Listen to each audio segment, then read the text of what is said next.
اعوذ باللہ من الشیطان الرجیم بسم اللہ الرحمن الرحیم۔ تعبیر اور وظیفہ چینل میں خوش آمدید۔ معزز سامعین، کیسے ہیں آپ سب؟ امید ہے آپ سب ٹھیک اور خیر خیریت سے ہوں گے۔ اللہ تعالیٰ میرے سب سننے والوں کو اپنی حفظ و امان میں رکھے، آمین ثم آمین۔ محترم سامعین، آج کی اس ویڈیو کی وساطت سے ہم آپ کے ساتھ خواب میں مرغہ دیکھنے کے حوالے سے مکمل اسلامی تعبیریں بیان کر رہے ہیں، جو کہ ہم سے کئی اسلامی بھائی اور بعض اسلامی بہنوں نے اپنے خوابوں کی تعبیر پوچھی ہے۔ آپ بھی اپنے خوابوں کی تعبیریں پوچھ سکتے ہیں۔ آئیے آج کے خوابوں کی تعبیریں سماعت کرتے ہیں۔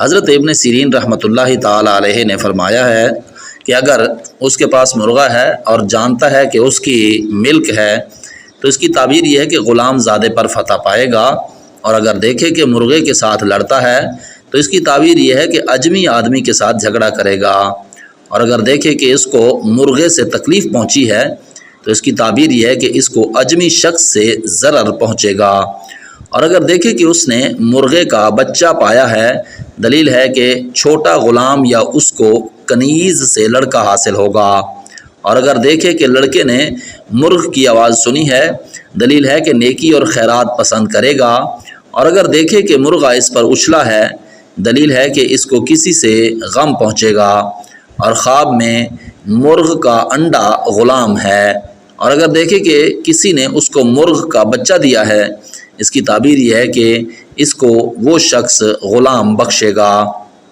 حضرت جابر مغربی رحمۃ اللہ تعالی علیہ فرماتے ہیں، اگر خواب میں دیکھے کہ اس کے پاس مرغہ ہے، دلیل ہے کہ اس کے لڑکا پیدا ہوگا یا اس کی مرد مؤذن کے ساتھ صحبت ہوگی۔